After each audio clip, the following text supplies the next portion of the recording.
Boa noite, pessoal, tudo bem? Deus abençoe todos vocês, todos nós. Vamos dar início a mais um estudo aí pelo Amigos do Caminho, pedindo a Cristo que possa nos abençoar, nos envolver, pedindo ao nosso mestre e amigo Jesus aí que possa nos envolver nas melhores vibrações do seu amor, da sua paz, da sua luz. A gente está dando seguimento ao estudo do livro Nosso Lar. Hoje a gente vai falar um pouquinho sobre essa obra maravilhosa aí do nosso querido irmão André Luiz, que traz tanta informação do mundo espiritual. E hoje nós vamos entrar no capítulo 20. Nós estamos aí no capítulo 20 do livro Nosso Lar. E é um capítulo interessantíssimo, e principalmente cheio de situações para a gente poder analisar, à luz aqui da nossa visão de momento, do século XXI, em relação às questões que são colocadas ali. É um capítulo até extremamente polêmico em alguns aspectos, porque nesse capítulo eles vão abordar questões sobre a família, e a espiritualidade, aquela coisa toda. E aí nós vamos ver uma coisa que a gente sempre tem falado no livro, que eu acho que é importante antes da gente ler e iniciar a leitura do capítulo, que a gente se atente que o capítulo, esse capítulo que está sendo apresentado para a gente, vai mostrar aquela questão básica do mundo espiritual de transição. Vamos lembrar que o nosso lar é aquilo que a espiritualidade chama de colônia de transição, ou seja, um plano espiritual, com características muito próximas do plano físico, para favorecer o aprendizado, e o desenvolvimento de espíritos recém-saídos das lides da matéria. Ou seja, o nosso lar, ele é, em muitos aspectos, muito próximo da realidade material, claro que aprimorada, positiva, com valores superiores, mas ainda assim, o nosso lar aqui do livro, ele é o reflexo, de uma sociedade mais aprimorada, mais evoluída, nos moldes de uma sociedade do século XX, da década de 30.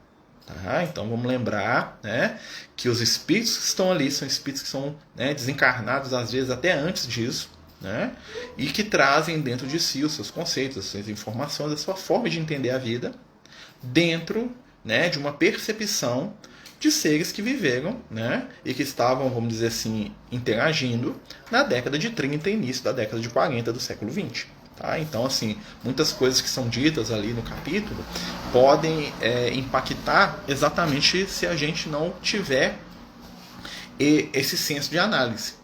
Então vamos lembrar, o objetivo ali é ser um plano de transição, ou seja, não tem como eles viveram a vida do século XXI ali, muito pelo contrário, tá bom? Então vamos lá, a gente vai ler o capítulo 20, Vamos lembrar que esse capítulo dá continuidade, à conversa do André Luiz com a Dona Laura, no último capítulo. O André Luiz conheceu a Heloísa, a neta da Dona Laura, que tinha desencarnado há pouco tempo, e que estava lá com ela, lá sendo cuidada pela Dona Laura. E agora eles vão entrar, eles saíram, deixaram a Heloísa um pouquinho de lado ali para ela poder descansar. Eles saem do quarto da Heloísa e eles voltam para a sala onde que eles vão ter uma conversa sobre as questões da família do ponto de vista da espiritualidade. Então eu acho bastante interessante a gente prestar atenção, e a gente ir conversando. Qualquer dúvida, qualquer questão é só falar, tá bom, meus amigos? Aqui, ó, livro do Nosso Lar, capítulo 20. Então vamos lá, a gente vai falando, boa noite aos que estão chegando. Vamos iniciar a leitura do capítulo 20 do Nosso Lar, tá bom? Então qualquer dúvida, qualquer questão, vamos dividir aí. Capítulo 20. Noções de lar. Noções de lar.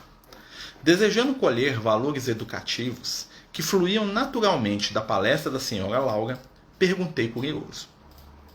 Desempenhando tantos deveres, a senhora ainda tem atribuições fora de casa? Olha só a pergunta do André Luiz, a pergunta machista, O que o André Luiz perguntou para ela? A Dona Laura é tão ocupada, tão cheia de coisa para fazer ali no recesso do lar, Ela tem trabalho fora do ambiente ali do lar, Porque dentro da visão de um homem da década de 30, Então a Dona Laura seria, aquela matrona que fica em casa cuidando de todos. A resposta dela: sim, vivemos numa cidade de transição, Guardem bem essa palavra, transição, No entanto, as finalidades da colônia residem no trabalho e no aprendizado. Ou seja, Eles estão na colônia de transição, né? Ou seja, saindo das questões mais materializadas para as questões mais espiritualizadas, né? Inclusive as questões culturais, sociológicas, né? E lá no nosso lar, né? Não podia deixar de ser diferente. E a finalidade da colônia é o quê? Aprender e trabalhar. As almas femininas aqui assumem numerosas obrigações, preparando-se para voltar ao planeta ou para ascender às esferas mais altas. Então ela entra diretamente na questão feminina. A dona Laura ela fala aqui das almas femininas. É interessante quando ela fala alma feminina, é um conceito que transcende o gênero biológico, que são as almas de natureza feminina. Nós sabemos que na sua caminhada evolutiva, principalmente no momento que nós estamos aqui hoje, o espírito ele é predominantemente masculino ou feminino, até o nível que nós estamos aqui de humanidade. Chega um determinado momento que nós juntamos os valores masculinos e femininos e ascendemos para novos pontos evolutivos. Então, assim, o espírito, para poder completar essa trajetória humana, ele tem que aprender tudo no campo feminino e no campo masculino. Por isso que a gente reencarna, muitas vezes, como homens, como mulheres.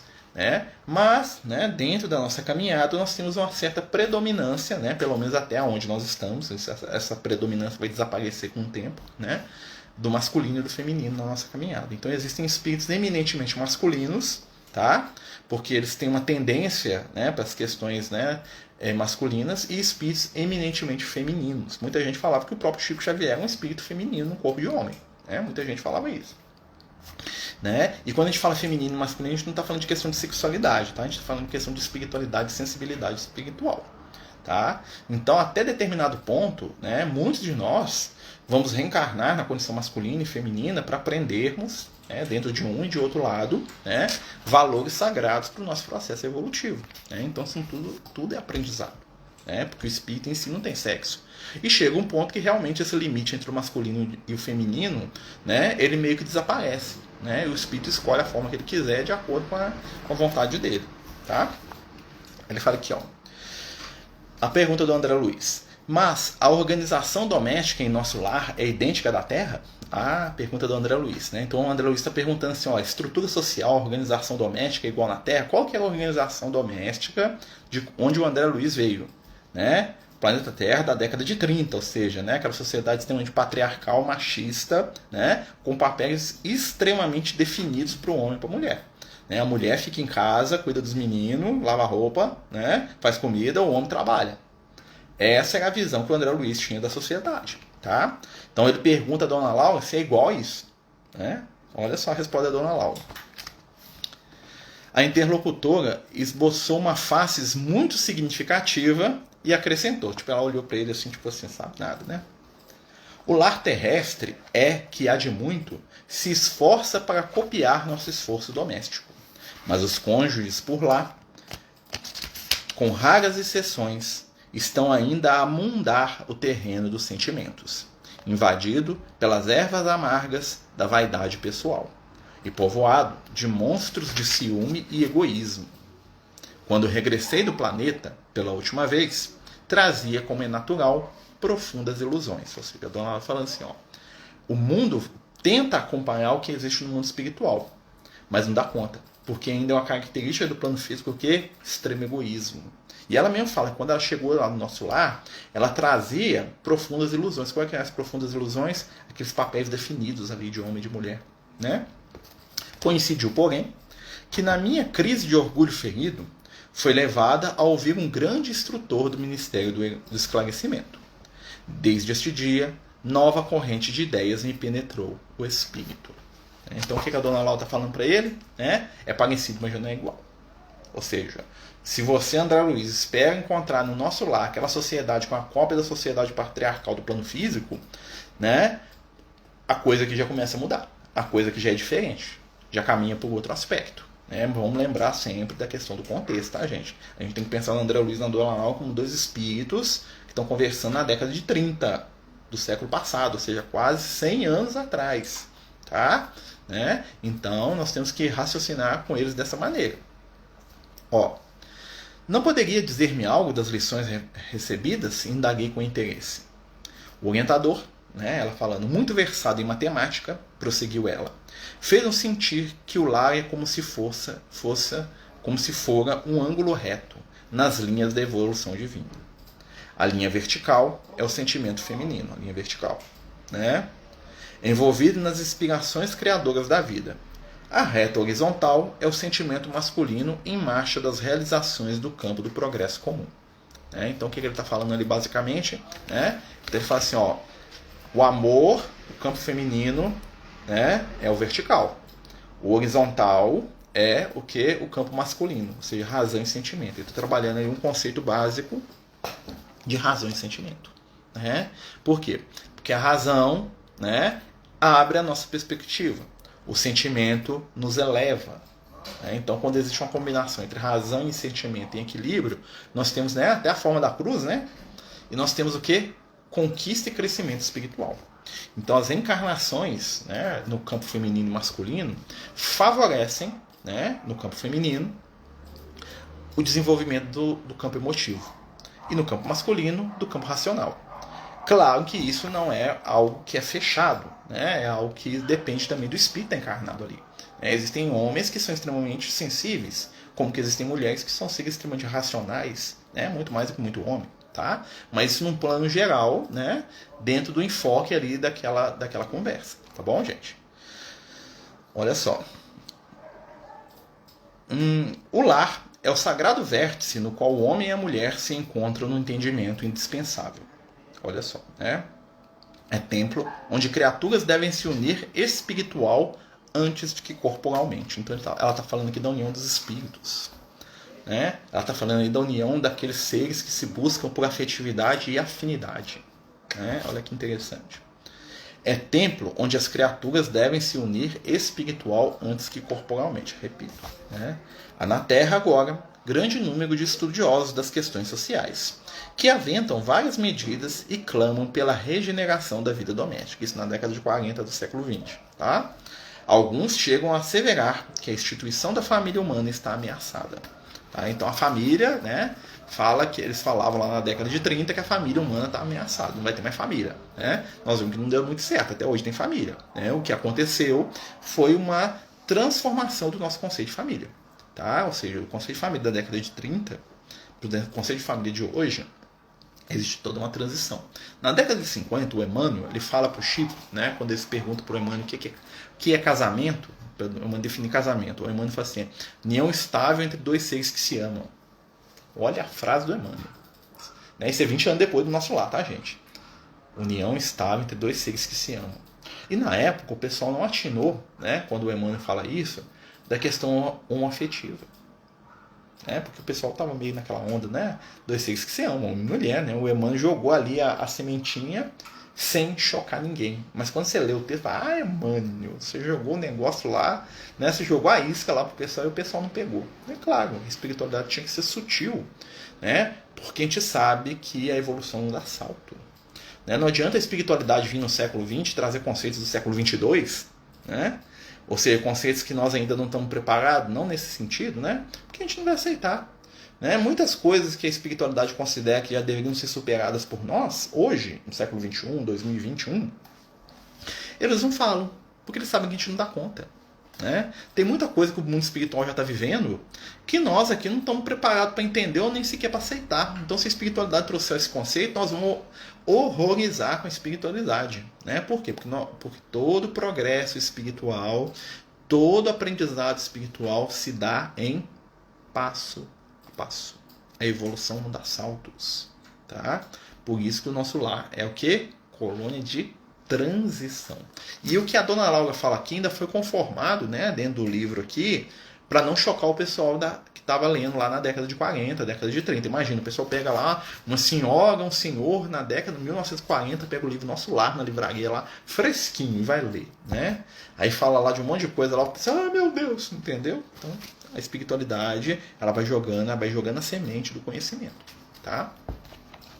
Estamos no capítulo 20 do livro Nosso Lar, tá bom, pessoal? Quem quiser perguntar, participar, fique à vontade aí. Só mandar mensagem. Olha só. Importa considerar, entretanto, que, a rigor, o lar é a conquista sublime que os homens vão realizando vagarosamente.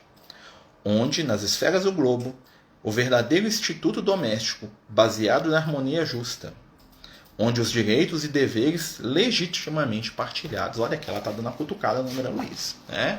Então ela fala assim que o lar é um ambiente onde os deveres e direitos são partilhados. Ela está falando de igualdade, né? Com uma linguagem ali meio, né, por baixo ali da ideia ali, mas ela tá reeducando o André Luiz, né? Se a gente for notar, o André Luiz ele é totalmente machista, né? Né? E as mulheres também são machistas, né? A dona Laura, né, o susto que ela tomou foi largar, né, esse pensamento. Aqui, ó.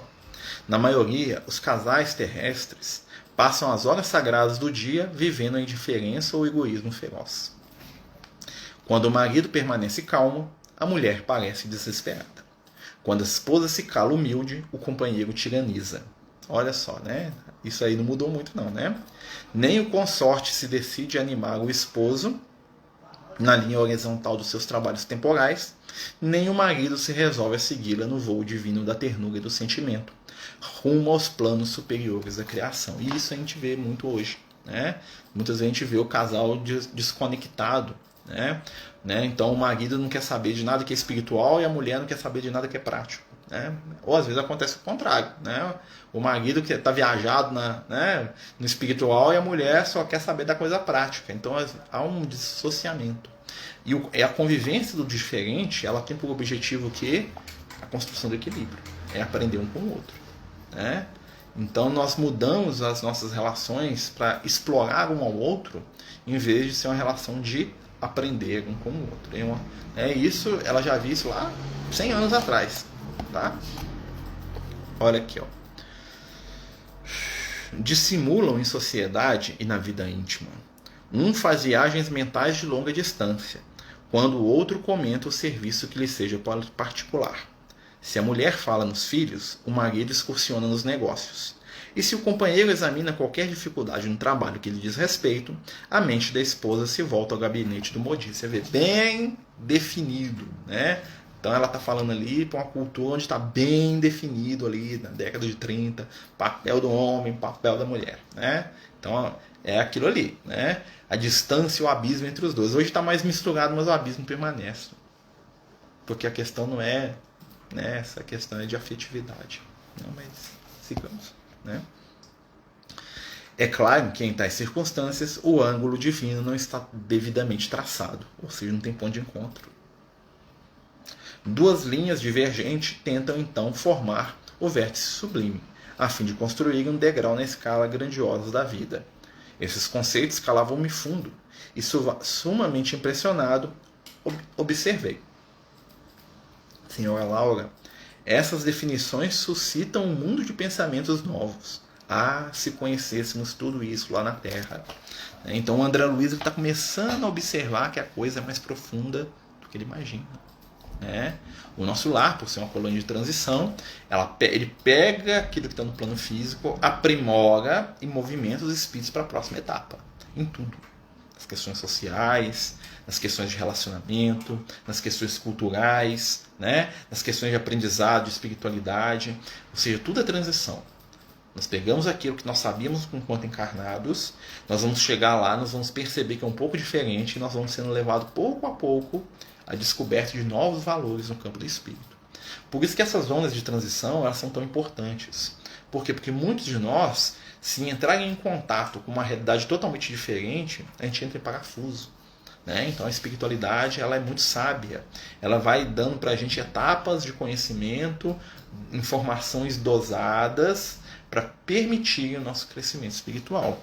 Então, por exemplo, a gente sabe, que hoje nós estamos vivendo um momento muito grave da nossa vida, da nossa realidade. E a espiritualidade ela vai jogando a conta gota informação. Se eles falassem diretamente a nossa responsabilidade diante da vida, a gente ia ficar desanimado, porque a gente ia ver que nós estamos muito atrás do que a gente precisava. Então eles vão trabalhando a gente aos poucos. Eles vão jogando um conceito de responsabilidade aqui, eles vão tirando uma culpa colar, eles vão trabalhando um potencial positivo do outro lado, eles vão acendendo a esperança aqui. Então eles vão construindo, pouco a pouco, uma renovação de consciência. Toda transformação que a gente passa, ela começa com a mudança da nossa forma de ver a vida. né? Por isso que a ideia da imortalidade, da espiritualidade, da vida depois da morte, da reencarnação é tão importante. Ela permite que a gente comece a abrir os nossos olhos, né? E comece a pensar um pouquinho fora da caixa que a gente está acostumado, né? Que a gente comece a sair um pouquinho daquela onda, né? Que nos envolve há tanto tempo aí, né? Nas questões aí das relações, né? Das nossas ligações uns com os outros, né, gente? Então nós estamos aqui falando do livro Nosso Lar, capítulo 20, tá bom? Olha só. Questão de experiência, meu amigo, replicou a nobre matrona. O homem e a mulher aprenderão no sofrimento e na luta. Por enquanto, raros conhecem que o lar é instituição essencialmente divina e que se deve viver dentro das suas portas, com todo o coração e com toda a alma. Enquanto as criaturas vulgares atravessam a florida região do noivado, procuram-se mobilizando os máximos recursos do espírito. Aí daí dizer que todos os seres humanos são belos, quando estão verdadeiramente amando. O assunto mais trivial, assunto de singular encontro nas palestras mais fúteis. O homem e a mulher ali comparecem na integração das suas forças sublimes. O Emmanuel chama-se de doce encantamento. O Emmanuel fala que quando você está apaixonado, você está no doce encantamento, aquele momento que tudo é lindo, né? Que o outro fala assim, olha meu dedo, fala, oh, que coisa fantástica, né? Olha, tropecei naquela pedra, nossa, é mesmo, meu Deus, deixa eu ver, como é que você está, né? Aquilo ali é um momento do encantamento inicial, né? Da ilusão. E no primeiro, as nossas relações, como são superficiais, quando parte daquilo o negócio começa a azedar, porque a gente começa a conviver, e quando a convivência a gente vê o quê? Quem somos nós em realidade e quem é o outro, né? Tudo isso é pura verdade, né? Olha só, desculpa aqui, ó. Perdão, pulei aqui para frente. Mas logo que recebem a bênção nupcial, a maioria atravessa os véus do desejo e cai nos braços de velhos monstros que tiranizam corações. Não há concessões recíprocas, não há tolerância e nem mesmo, por vezes, fraternidade. Apaga-se a beleza luminosa do amor quando os cônjuges perdem a camaradagem e o gosto de conversar. Daí em diante, os mais educados respeitam-se, os mais rudes mal se suportam. Não se entendem. Perguntas e respostas são formuladas em vocábulos breves. Por mais que se unam os corpos, vivem as mentes separadas, operando em rumos opostos. Tudo isso é pura verdade, aduzir comovido. E é interessante que a questão do André Luiz é problema conjugal, né? Ele está recebendo aqui uma lição para se preparar para o que vai vir depois. Que fazer, porém, meu amigo? Replicou a bondosa senhora. Na fase atual evolutiva do planeta, existem na esfera carnal raríssimas uniões de almas irmãs, reduzidos matrimônios de almas afins ou irmãs, e esmagadoras porcentagens de ligações de resgate. O maior número de casais humanos é constituído de verdadeiros forçados sob algemas, ou seja, não tem alma gêmea, não tem alma algema presa uma na outra, por compromissos, né?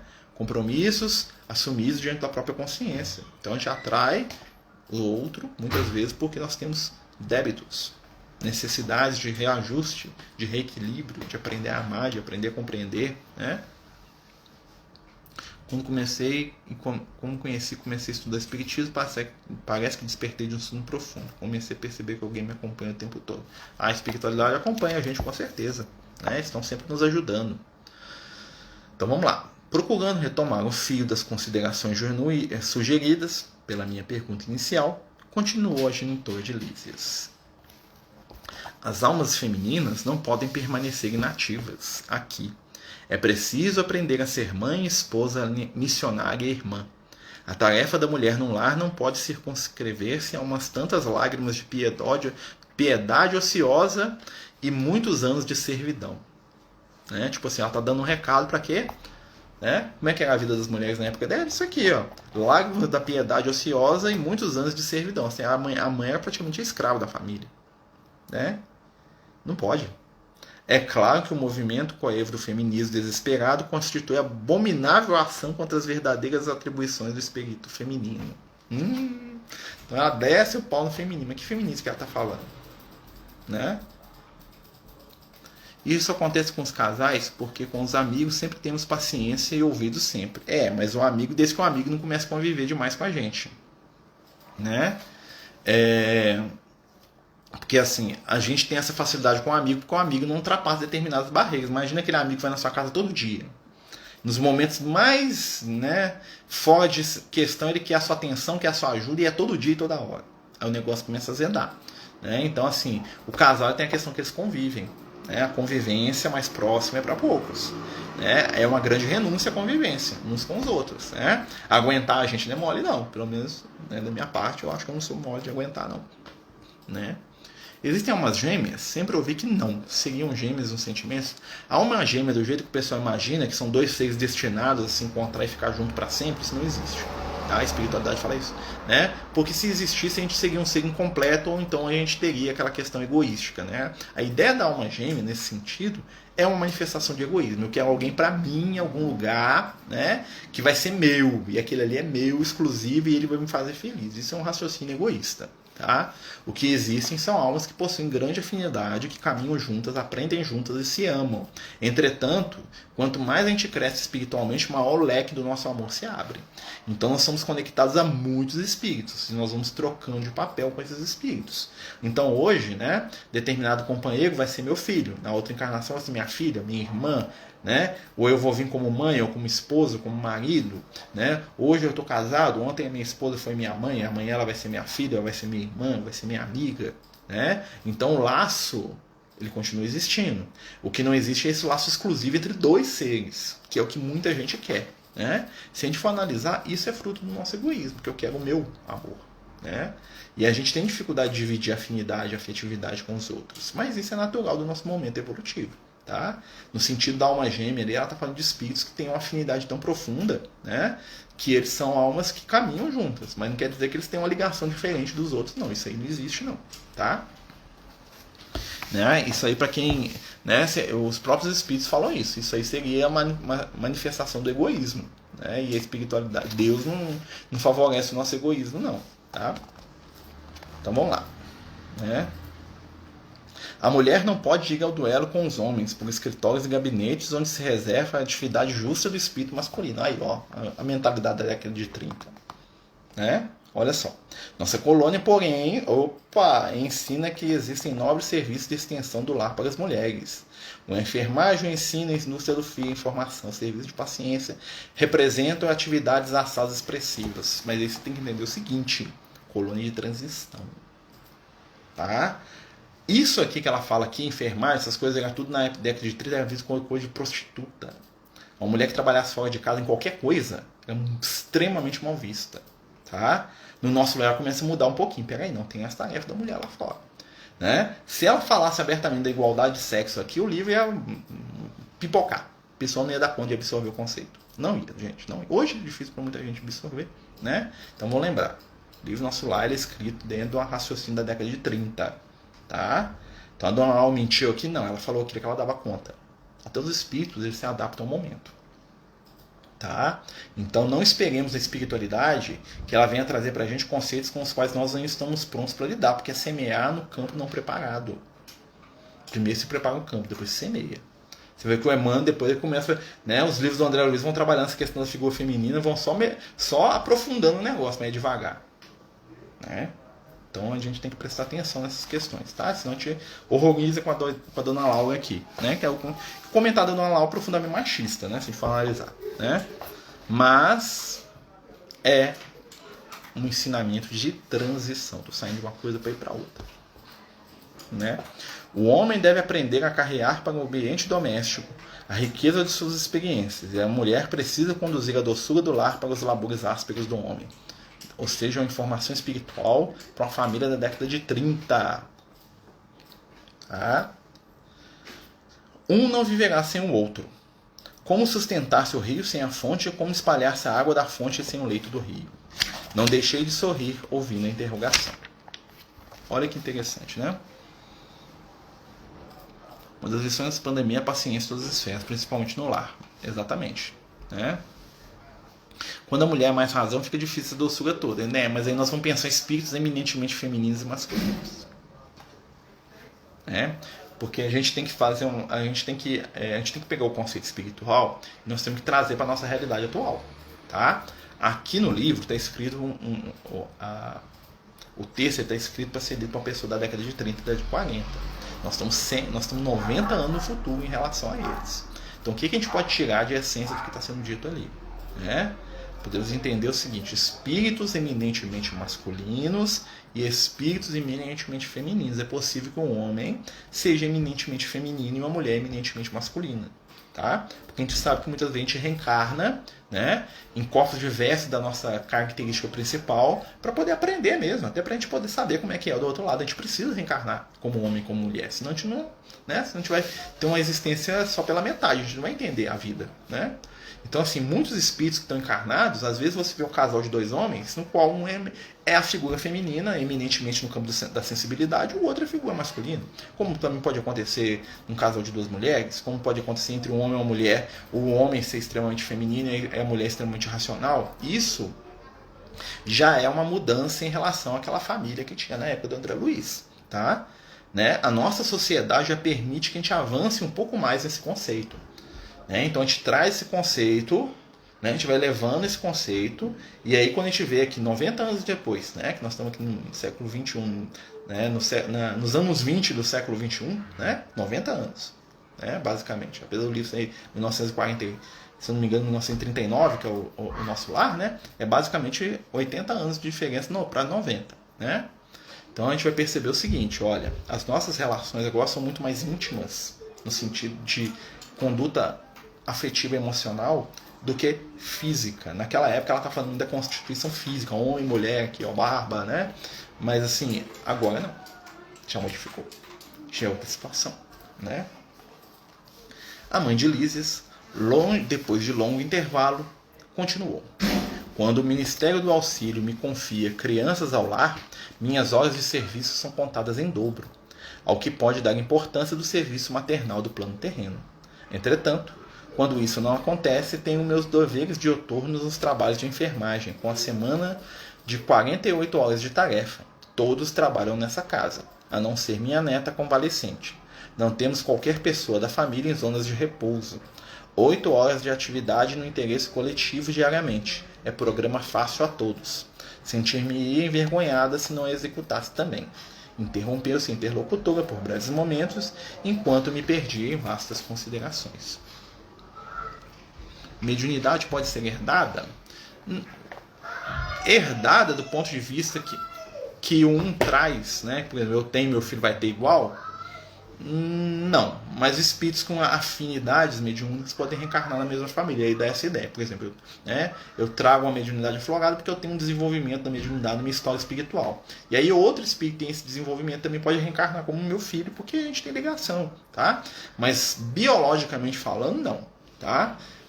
Apesar da mediunidade estar muito ligada com a questão biológica mesmo da gente, não é uma coisa que é genética, ou seja, eu sou médium, minha mãe vai ser médium, meu filho vai ser médium, meu neto vai ser... Não funciona muito assim, não. Quando isso acontece é porque são grupos de espíritos com a mesma característica reencarnando juntos, tá? É possível que reencarnem muitos espíritos assim, né? E aí dá a entender que parece que veio de pai para filho, mas não é não, tá? É individual. Como toda conquista espiritual é individual, né? A genética, ela é uma caixa de ferramenta para ser utilizada, mas ela não é determinante. Ou seja, né, na minha genética está uma série de fatores que eu posso utilizar para o meu bem e para o meu crescimento espiritual. Né? O meu irmão, que tem a mesma genética que eu, né, filho do mesmo pai, da mesma mãe, ele vai desenvolver determinadas situações que eu não vou desenvolver, porque não é útil para ele. Né? Já contei para vocês aqui, eu desenvolvi diabetes, meu pai tinha diabetes, meus avós tinham diabetes, meu irmão não tem. Né? E o código genético dele é igualzinho meu, né? Pelo menos, né? A gente sabe, né? Meu irmão nasceu com um problema de surdez, né? Ele tem uma perda auditiva. Eu não tenho, né? Eu não escuto muitas coisas, porque eu sou meio lerdo, é diferente, né? Mas assim, o que acontece? Eu posso dizer que a predisposição para esse problema auditivo está em mim? Tá, só que eu não desenvolvi. Por que eu não desenvolvi? Porque no meu espírito não precisa, talvez, daquele aprendizado específico. O meu irmão desenvolveu. Né? Por que o meu irmão desenvolveu diabetes e eu sim? Porque eu, enquanto espírito, né, tenho alguma coisa a aprender com a diabetes. Entendeu? Então, assim, a genética ela faz parte, né, mas ela não determina. É como se ela fosse mesmo uma caixinha que você abre e que você tira aquilo que você precisa dela. Né? Se meu pai não tivesse genética para ter diabetes, ou a minha mãe, eu não teria, mesmo que eu precisasse. Né? Aí eu ia ter que reencarnar na próxima, em outra situação, aí eu desenvolvi, eu ia ter outras coisas. Tá? Funciona mais ou menos assim. Gente, nós estamos aqui falando do livro Nosso Lar, né? Nós estamos aqui falando de um capítulo muito interessante, né? Porque o pessoal bate nesse capítulo, até fala, chega, né? Da Dona Laura aqui, o capítulo 20, né? Que a Dona Laura, primeiro, ela esfrega o feminismo, né? Ela não gosta de feminismo, né? Mas aí nós estamos explicando, né? Nós estamos aqui lendo o capítulo, né? Entendendo que aqui nós temos a visão de um espírito que estava encarnado numa colônia de transição na década de 30, na década de 40, né? Final da década de 30, tá? Do século passado, né? E que o livro tinha que traduzir um conteúdo que a sociedade da época dava conta, né? Então, assim, são coisas... Imagina, quer ver uma história para vocês entenderem isso, né? Imagina a Dona Laura falando que as mulheres e os homens são tudo igual, tá? Imagina, né? Que é o ideal. Nossa, a Dona Laura tinha que falar mesmo. Aí imagina a Dona Maria, que era médium, né, encarnada, lá na cidade lá de Bopirapoca do Sul, né? A Dona Maria, né, que era médium, e que para ela ir na casa espírita uma vez por semana ela tinha que fazer isso aqui com o marido, que o marido faltava espancar ela, né? E aí a Dona Maria tá lá lendo um livro Nosso Lar, estudando lá naquela hora que ela tá lá cozinhando, e o marido dela chega e pega o livro e vê lá o espírito falando que a mulher tem que ser feminista, que é isso, que é aquilo. Nunca mais a Dona Maria vai na casa espírita. Vocês estão entendendo como é que o negócio é mais embaixo? Né?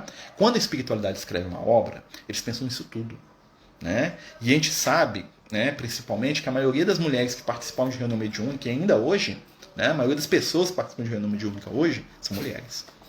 Mulheres casadas, com compromissos. Até hoje, eu falo isso para vocês, né? Muitas pessoas, muitas mulheres que fazem educação mediúnica lá com a gente, lá na casa, lá, que eu já tive a oportunidade de conhecer, já aconteceu do marido da mulher bater na porta da sala de reunião mediúnica, do cara querer me conhecer porque achava que eu estava em cima da mulher dele. O que vocês fazem se trancar dentro da sala? É bom que era a sala que só tinha mulher, né? Eu era o único homem, então, né, é mais fácil. Mas assim, tem muitos maridos que têm um preconceito violento da mulher participar da reunião mediúnica, do estudo na casa espírita. Hoje, século XXI, né? Muitas companheiras nossas lá que falavam comigo, ô Marcelo, eu saí 10 minutos mais cedo aqui, que se eu não fizer o almoço, meu marido me mata. Se eu não fizer a janta, nossa, a bomba atômica cai lá em casa, né? E aí, não, deixa, vai, minha irmã, né? Isso no século XX. Imagina na década de 30. Imagina se o companheiro desequilibrado pega um livro desse aqui com conteúdo, né, para frentex, como a gente diria lá na década de 70, né? E nunca mais a mulher participa da reunião mediúnica. Vocês estão entendendo como é que é o negócio? Então a questão não é só jogar, não, tem que falar a verdade, pronto, acabou e resolve isso aí. Será? Né? Então a coisa vai, né, aos poucos. O que uma pessoa que não pode doar sangue nem órgãos tem a aprender com isso espiritualmente? Com certeza isso aí não é o fator principal, né? Normalmente alguma doença impede isso de acontecer, e a questão não é isso, a questão é aprender a lidar com as próprias limitações. E não como com doar sangue. Senão a pessoa reencarnava como testemunho de Jeová, né? E aí estava resolvido. Né? Não pode doar sangue. O testemunho de Jeová não doa sangue. Né? Nem recebe. Então, se eu quisesse trabalhar essa questão, eu reencarnaria lá, não tinha que ter problema de saúde. Tá? A questão é mais atrás. Tá? A questão é mais profunda que isso aí. Né? Toda limitação é algo para a gente aprender. Tá? E às vezes não é a limitação final, lá não é a ponta da questão. É o que está lá no início. Né? Como é que eu lido com a limitação? Como é que eu lido com a ideia de ter uma deficiência? Como é que eu lido com me sentir não podendo fazer o que todo mundo faz? É mais profundo. Tá? Então, a raiz da coisa é muito mais profunda. Como eu falei, se fosse para ser uma questão de doar sangue, era só reencarnar uma família de testemunho de Jeová. Né? Isso aí não é essa questão. Isso é só uma consequência de outras situações. Né? Um homem ou uma mulher, quando fazem suas escolhas em relação à sexualidade, é porque o sentimento é maior que a razão nessa escala de equilíbrio? Né? Eu estou entendendo que você está falando da questão da homossexualidade. Né? Olha, o que a gente pode entender? O espírito não tem sexo. Né? Então, assim, nós somos, dentro do nosso nível evolutivo, nós somos predominantemente mais masculinos ou femininos. Tá? Isso é... Né? Porque a gente reencarna, a gente tem mais facilidade em determinado lado, a gente reencarna mais naquele, vamos dizer assim. Né? E isso é uma característica. Né? Então, quando a gente reencarna num corpo que não é, vamos dizer assim, muito próximo da nossa realidade íntima, e acontece essa tendência, né? da pessoa se descobrir, né? Com um afetivo. Isso, espiritualmente falando, não tem problema nenhum, gente. Gente, a espiritualidade não tem problema com sexualidade. A espiritualidade tem problema com mentira, com desequilíbrio. Né? é muito. O que acontece? A gente fica preocupado com a questão, né, de um homem namorar outro homem, da mulher namorar outra mulher, quando a gente esquece, né, que os nossos avós eram pessoas extremamente promíscuas. Não tô falando dos meus avós, não, né? Primeiro que meu avô era um coitadinho. Né? Sou Lucas, né? Sou Zico também, é um cara gente boa, né? O pai do meu pai, né? Não sei, né? Não conhecia eles a fundo, né? Mas a gente via muitas histórias, eu lembro quando eu era criança, né? Daqueles companheiros que tinham casa, né? Tinham 3, 4 famílias, né? Aquilo é um comportamento desequilibrado. Né? Então a questão não está no relacionamento afetivo, a questão é eu querer me relacionar com 5 pessoas ao mesmo tempo, seja do mesmo sexo, seja do sexo diferente. Né? Aí eu desequilibro. Né? Porque a afetividade na questão sexual é algo sagrado. Não importa ser com alguém do mesmo sexo ou com um sexo diferente, o que importa é o que? É a união estável entre 2 seres que se amam. Né? E é possível que muitas vezes eu falo, ó, eu sou um espírito muito masculino. O Lucas mesmo brincou comigo. Uma vez o Lucas ligou pra mim e falou, meu filho, a próxima encarnação você tem que vir como mulher. Né? Eu vivo brincando com isso. Eu falei na lata, falei, Lucas, você tá doido? Eu falei, não, você tem que reencarnar como mulher, tem sei lá quantos mil anos você não vem como mulher. Eu falei, eu tô perdido. Se eu sou um desmazelado, imagina se eu fosse mulher. Né? Se eu sou um homem desligado de tudo. Se eu for uma mulher, você é uma mulher muito feia, muito desenjambrada. Nossa senhora, não quero não. Né? Ser mulher dá um trabalho. Né? Mas se precisar tem que vir, né? Eu não vou ser uma mulher muito... Né? Vou ser uma mulher meio esquisitona, assim, sei lá. Né? Mas tem que aprender, ué. Né? E ele vive brincando com isso, que ele sabe que eu não levo jeito no negócio, né? Porque ser mulher tem que ter um carinho, uma afetividade, a profundidade, né? Tem que ter uma questão de autocuidado, né? Que eu não tenho. Então, quem sabe que é para aprender exatamente isso, né? Então, assim, né? Mas são conquistas, gente. Então, assim, a espiritualidade está preocupada com a nossa forma de sexualidade, não. A espiritualidade está preocupada com a nossa capacidade de amar. Amar. Compreender, respeitar, se respeitar. Quem ama, respeita.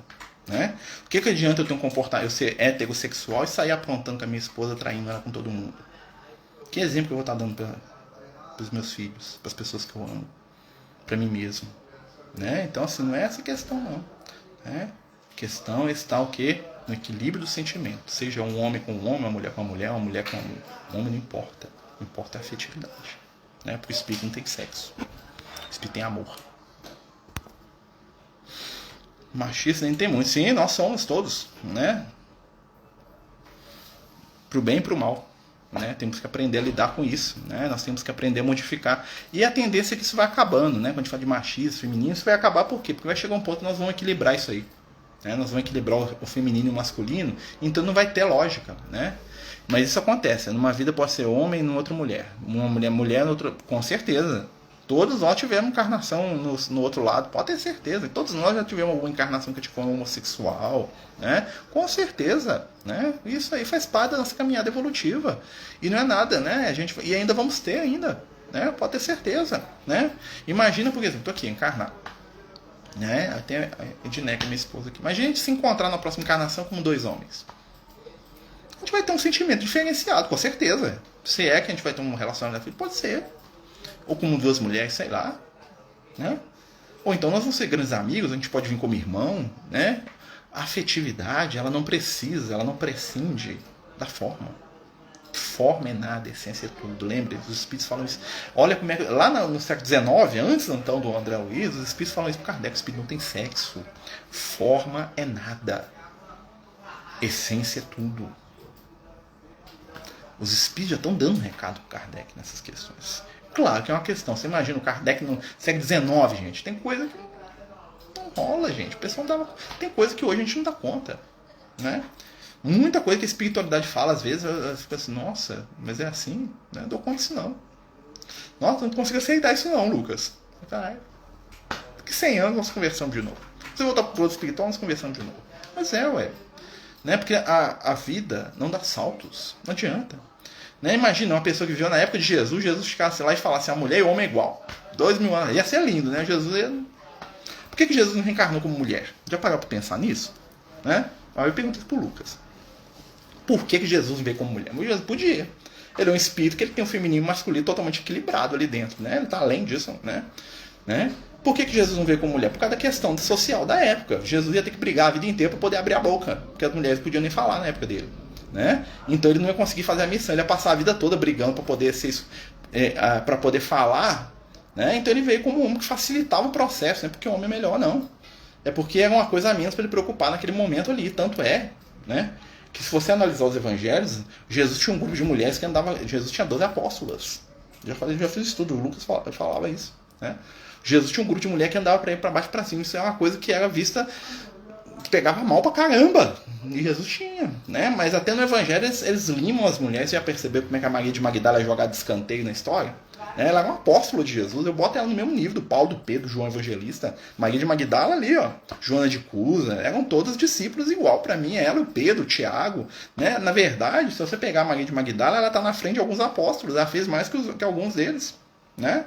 Por que ela quase não aparece? Porque havia um preconceito social violento. Né? Aí o pessoal, não, que ela casou com Jesus. Não tem nada disso. Né? Ela era uma seguidora do Cristo, que viveu aquilo que ele pregava. Mas era mal vista. Né? Por quê? Porque era da condição dela de mulher, né? Da questão da prostituição, né? Que era uma coisa, né? Que era mal vista também. Então, mas Jesus tinha um problema com isso? Poderia ser um motivo da atração entre pessoas, mas sim, porque o que atrai é o amor, não é o corpo. Pouco importa.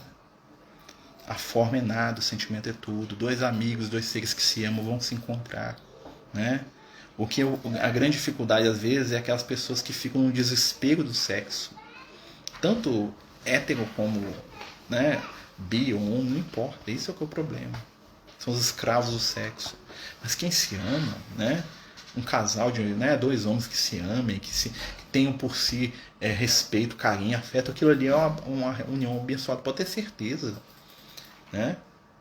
Pode ter certeza, meus amigos, o amor o que importa é o amor. Não é a forma que ele se manifesta. Nós já estamos na hora de começar a perceber isso, mas isso ainda é difícil pra gente. A gente fala, mas é difícil. Porque nós estamos em transição também, né? Nós temos que aceitar, né? Então a gente vai caminhando aos poucos nessa transição. Né? E aí que entra a questão da nossa espiritualização, nós vamos aprendendo aos poucos. Né? Se pra gente, às vezes, hoje é difícil de entender isso, imagina na década de 30, imagina no século XIX, né? E daí vem um homem com os preconceitos, ainda bem que o novo olhar surgiu. Sim, a espiritualidade vai trabalhando na nossa mente aos poucos, né? Vai abrindo nosso coração aos poucos. Nós vamos entender muito mais hoje, né? A família é muito mais. Família é um encontro entre seres que se amam. Vai chegar ao ponto que nós vamos perceber que família somos todos nós. Nós vamos estender o conceito de família, nós vamos diminuir o conceito de família, nós vamos estender. Família vão ser os amigos, os vizinhos, as pessoas que nós amamos, com as quais nós temos afinidade. Os nossos animais hoje são da nossa família. Parar pra pensar, não? Né? A família está mudando. Hoje 2 homens podem ser uma família, 2 mulheres. Hoje, né, o pessoal pega o gato, o cachorro, o papagaio e fala que é filho dele. Ou seja, está colocando os animais dentro do campo familiar. Já parar pra pensar nisso? E sem praticar, minha avó falar, virar pra minha avó e falar assim, minha gatinha é minha filha. Eu não gosto muito desse conceito, não. Gato não é meu filho, não. Eu gosto do meu gato aqui, mas eu não chamei de meu filho, não. Aí, é preconceito meu, tá? Mas eu gosto dela igual se fosse. Nossa, o dia que você desencarnar, eu vou chorar pra burro, tá? Apesar que já temos combinado em relação a isso com o Lucas aqui, né? Mas assim, os animais já são da nossa família, já pararam pra pensar nisso? Nós já tratamos os animais, ou seja, nosso conceito de família está aumentando, né? São machistas que dão sexo a Deus como assim, Deus, né? Pode ser uma deusa, né? Imagina, né? Deus não tem sexo, imagina, Jesus não tem sexo. Jesus, como eu falei, Jesus reencarnou como mulher que era mais fácil, né? Porque, não reencarnou como mulher porque era mais fácil reencarnar como homem.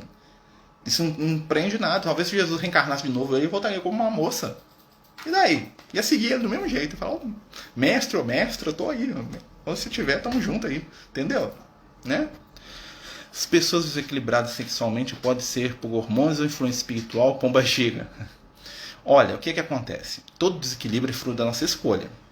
É a partir desse desequilíbrio nós atraímos seres que sintonizam com isso. Por exemplo, se eu sou um ser, né, que só pensa em sexo, o que vai acontecer? Eu vou começar a atrair encarnados e desencarnados que só pensam na mesma coisa.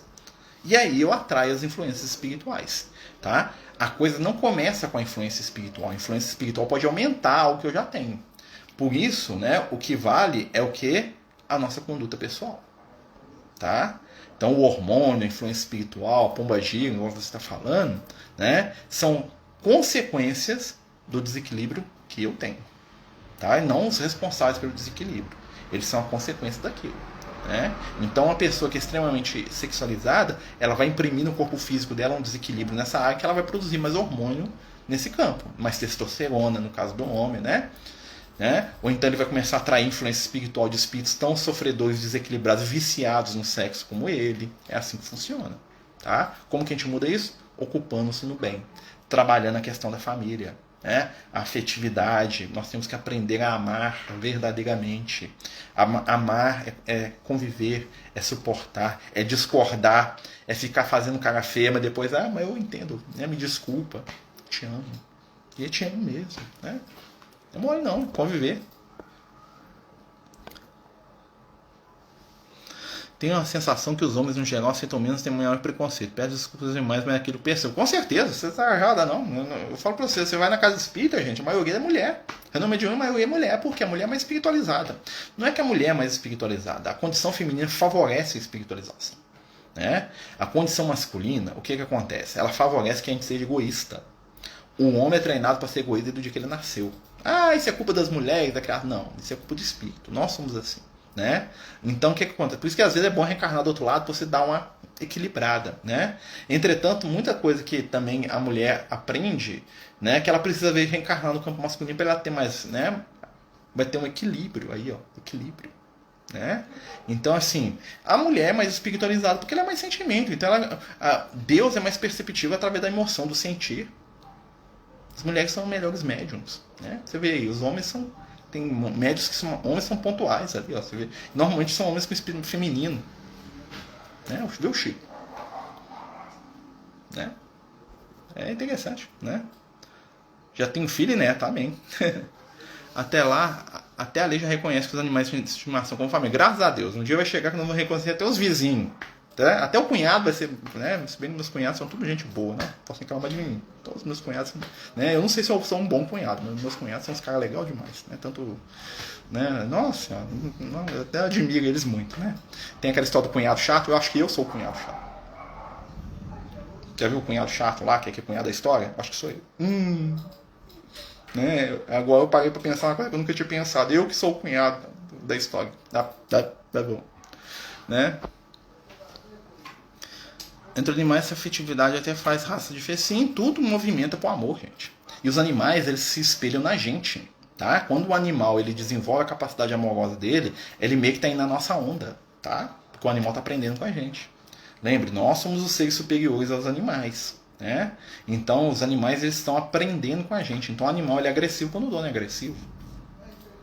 Ou seja, o animal ele reflete muito fácil o que a gente tem. Né? Então, pessoas afetuosas, gentis, vão ter animais afetuosos. É o que me faz pensar, né? Porque a minha gatinha aqui, né? Ela é extremamente ranzinza, né? Será que eu sou ranzinza? Ela é muito ranzinza. Nossa senhora, né? Uma vez ela ficou internada, a veterinária falou isso com a gente. Falou assim, nossa, ela é muito boazinha, né? Mas ela é ranzinza demais. Nossa, qualquer coisa ela reclamona, né? Aí eu fico pensando, né? Já que eu cuido dela desde quando ela nasceu, né? Então, ranzinza, né? Pegou de mim, coitado. Desculpa, viu, gatinha, né? Então, umas coisas interessantes pra gente pensar, né? Tudo isso falando do livro Nosso Lar, né, gente? Nós estamos aí conversando, jogando conversa fora, ou não, né? Vem cá. Tá ranzinza, tá aqui embaixo. Aqui, né? Então a gente está aqui conversando sobre o Nosso Lar, falamos sobre o capítulo 20, né? Nós estamos falando da visão de família, né? Nós estamos tentando estender esse conceito, né? Tentando buscar uma visão diferente, uma visão nova sobre isso, né? Claro que a gente sabe que, né, a informação espiritual é sempre interessantíssima, né? A gente sempre está aprendendo, né? E eu acho que esse capítulo traz muito para a gente essa ideia do Nosso Lar como uma colônia de transição, né? Eu falo isso muito porque para a gente poder entender, né? Semana que vem a gente continua, né? Capítulo 21, né? Eu tô tentando pegar ela aqui, Marta, mas ela não quer não. Como eu falei, ranzinza, né? Ela fica aqui me jogando, eu ponho a mão nela, ela puf na minha mão, né? Ranzinza. É uma velhinha, né? Ela já é uma senhora de idade já, né? O outro tá em cima do guarda-roupa lá, o outro tá pulando, né? O outro é totalmente o contrário, né? Já que não sou eu que cuidei tanto, né? Então ele não pegou a ranzizice. Né? Mas é isso, meus amigos. Eu agradeço a todos aí que participaram com a gente, né? Espero que a reflexão ajude, né? Às vezes a gente brinca mais um pouco, às vezes não, né? Mas o objetivo é a gente conversar sobre espiritualidade, sobre amor, né? Vamos lembrar sempre do amor. O que importa é o amor, não a forma como ele se manifesta. Importa que ele flua, né? Hoje nós temos isso muito, né? As famílias hoje são bem diferentes da década de 30, né? Nós temos aí famílias que tem, né? O pai tem um filho do primeiro casamento, a mãe tem um filho do segundo, aí junto e tem um filho dos dois, e tem os três, e tá todo mundo, né? Eu acho que isso está nos misturando. Vocês estão percebendo que as famílias estão se misturando à força, né? Então, assim, isso é positivo, tá? Talvez não no sentido, né, das uniões que vão e voltam muito fácil, né? Mas no sentido que até isso é positivo. Tá bom? Meus amigos, né, vamos terminar o nosso estudo agradecendo aí a Jesus, né? Vamos fazer uma prece aí, pedir a Jesus para nos abençoar, nos envolver, nos ajudar nessa caminhada, abençoar todos os irmãos aí que estão enfrentando essa pandemia, os médicos, os enfermeiros, os profissionais que ajudam de alguma forma. Pedir, Senhor, que os nossos corações estejam unidos pelo sentimento de amor e de paz, que evitemos julgar, que evitemos comparar e que busquemos, acima de tudo, a oportunidade de sermos úteis e de colaborar no Evangelho do Teu amor. Faz de cada um de nós, divino amigo, instrumentos da Tua paz e que possamos estabelecer, através das nossas mãos e dos nossos ideais, o reino do Teu amor na terra. Fica conosco, abençoando e iluminando. Abençoa, Senhor, cada família, cada companheiro que aqui está, cada amigo espiritual que desvelado, gentil e amoroso nos acompanha. Abençoa, Divino Mestre, a todos nós. Dá-nos a força, o entendimento e a alegria para seguir. Fica conosco hoje e sempre. Que assim seja. Graças a Deus. Aproveitando, pessoal, essa quarta-feira a gente vai fazer o estudo lá na Casa Espírita, né, pelo aplicativo, que o meu estudo é lá no Grupo Espírita, sobre João Batista. Então, quarta-feira a gente não tem estudo aqui via Instagram, mas eu vou colocar o link lá do estudo nosso lá na Casa Espírita. Quem quiser participar vai ser via o Meeting, né? Em vez de entrar no Instagram, entra lá no Meeting, lá, participa lá com a gente, né? Porque é o dia do estudo lá do nosso Francisco de Assis, querido e amado. Então, a gente vai palestrante lá. Então, quando o estudo bate, nós vamos para lá, né? Porque lá é o nosso primeiro compromisso. Não que a gente não ame estar aqui com vocês. Né? Então, a gente convida todo mundo. Vai ser quarta-feira, às 8 da noite, né? Com o tema João Batista. Né? Bom demais, gosto de João Batista. Muita paz, muita luz. Fiquem todos com Deus, meus amigos. Até mais.